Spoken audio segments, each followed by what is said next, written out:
Welcome to Crypto Daily. My name is Dustin Knouse, and be sure to follow our show wherever you listen to podcasts. And please, leave a review on Apple Podcasts. I wanted to start by talking about the elephant in the room causing people to panic. Of course, by that, I mean Coinbase's CEO, Brian Armstrong, discussing bankruptcy. I want to be very clear. There is no reason to worry. The reason that this has come up is because Coinbase has filed forms with the SEC to avoid problems. And one of the questions is what happens if the company goes bankrupt? Of course, these forms are accessible, and someone read that line and freaked out. It's on everyone's 10Q form, at least everyone who has to fill one out. The truth of the matter is, the goal of crypto was always to be decentralized. Now, with that means more risk to investors.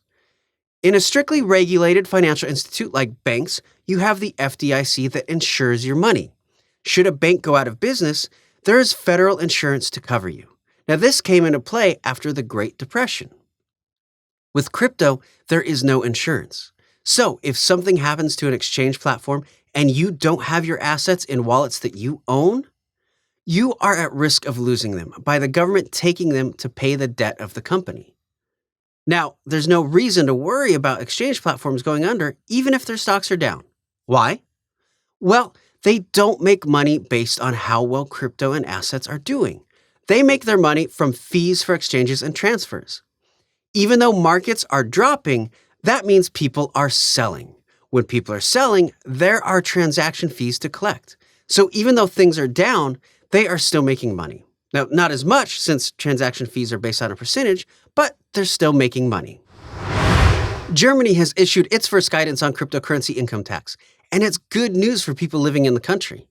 On May 20th, they released a 24-page document going over the new income tax laws.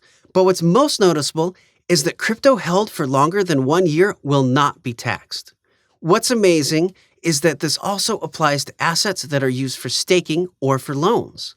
Previously, you would have had to hold digital assets for 10 years to be tax exempt. So this is huge. Unfortunately for us here in the US, if you sell it in less than a year, you're going to get hit with a large capital gains tax. And anything after a year is counted as regular income. Man, I feel like we get taxed a lot without nearly as much to show for it as other countries. Well, now it's time to turn our focus over to the world of NFTs.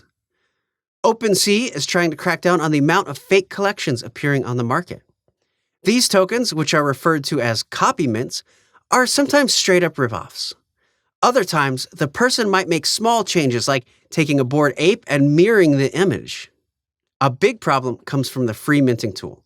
They said that 80% of the fakes removed last year came from that minting tool. If you remember, I discussed before how they plan to remove the ability to mint for free, but that caused a huge outrage in their community, and they ended up just backing off from that idea. In a series of blog posts, OpenSea said that they will be implementing a new two-part copy detection system. The company says that it will use image recognition tech to scan NFTs on the platform and compare them with authentic collections, looking for flips, rotations, and other variants. When something is flagged by the system, a human will review it to see if it should be removed. To help make sure that you are getting a real collection from an actual account, they're also starting their own blue check verification system. Being verified is an invite only and will be available to accounts with a collection of at least 100 Ethereum in volume. Now, OpenSea did say that they plan to broaden the eligibility soon, and collections can also get a blue badge when it's owned by a verified account and meet 100 Ethereum trading volume. Hopefully that will help with a lot of the confusion and be the answer that they've been needing to crack down on these scammers. One of my favorite shows growing up when I was younger was Mr. Bean.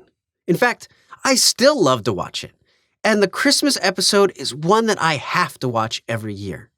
Well, if you're on the same nostalgic boat as me, you might be happy to know that there's a collection of Mr. Bean NFTs coming out. Although the collection is based on the animated series, which was fun, but it just wasn't as amazing as the live-action one. Rowan Atkinson commented on the collection saying, "I think that this is a great idea. Any initiative which not only draws attention to, but actually enables access to the fabulous artwork associated with Mr. Bean, the animated series, I welcome with open arms." The Mr. Bean collection is being launched by FOMO Labs in conjunction with the content partner and distributor Banijay. The collection will be available exclusively on FOMO Labs marketplace dubbed The Avenue. The collection will feature 3,333 unique digital collectibles that can be purchased on May 25th using the cryptocurrency Ethereum. Owners of the Mr. Bean NFTs will also have access to certain rewards, competitions, and redeemables, including a signed, unpublished, hand-drawn still of Mr. Bean from the first animated series. I wonder if they mean animation cell?